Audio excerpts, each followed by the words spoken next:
పేదింటి బిడ్డలు ఆడబిడ్డలు ఎక్కే బస్సును ఫ్రీ చేయడం జరిగింది. మనం ఎప్పుడైతే ఫ్రీ బస్ అన్నామో బీఆర్ఎస్ నాయకులు కళ్ళల్లో నిప్పులు పోసుకొని వాళ్ళు కొట్టుకుంటారు, వాళ్ళు తన్నుకుంటారు, వాళ్ళ ఆడవాళ్ళు ఒక బస్సులలో ఉంటే కలిసి ఉండరు.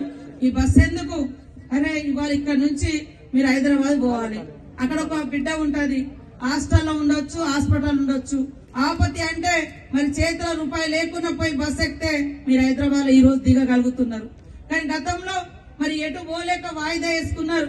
ఇవాళ పేదింటి బిడ్డలు ఇల్లు సరిగా లేకున్నా ఇంట్లో వెలుతురు ఉచితంగా వస్తుందంటే ఈ రోజు మన ప్రభుత్వం తీసుకున్నటువంటి 200 యూనిట్ల ఫ్రీ కరెంటు. గతంలో కాంగ్రెస్ ఉన్నప్పుడు సోనియమ్మ గారి నాయకత్వంలో 500కే సిలిండర్ ఉండే. ఈ 10 ఏళ్లు బీజేపీ బీఆర్ఎస్ పార్టీలు 500 సిలిండర్ ను 1200కి చేశారు. దాన్ని మళ్ళీ మనం 500కే ఇస్తున్నమాట నిజమా కాదా ఆలోచించండి.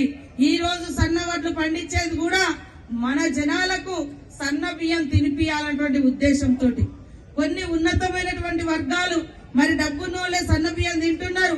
మా పేదింటి బిడ్డలు కూడా సన్న బియ్యం తినాలని ఒక తండ్రి పాత్ర, ఒక తమ్ముడి పాత్ర, అన్న పాత్రలో సీఎం గారు మరి వ్యవసాయ శాఖ మంత్రి గారు మేమందరం కూడా ఈ నిర్ణయం తీసుకొని ఇవాళ సన్న వడ్లు పండిస్తే వాళ్ళకి 500 బోనస్ వస్తుంది.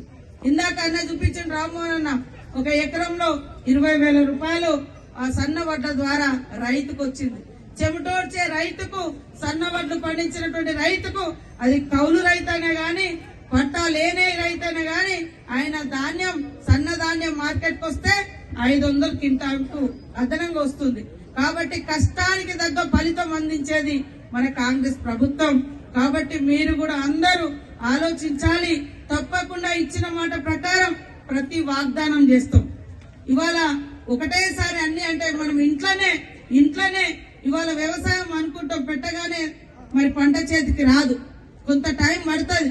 మనం కూడా దాదాపుగా అన్ని వాగ్దానాలు 6 గ్యారంటీలలో 1-2 మిగిలి ఉన్నాయి, మిగతా అన్ని చేసుకుంటూ వస్తా ఉన్నాం.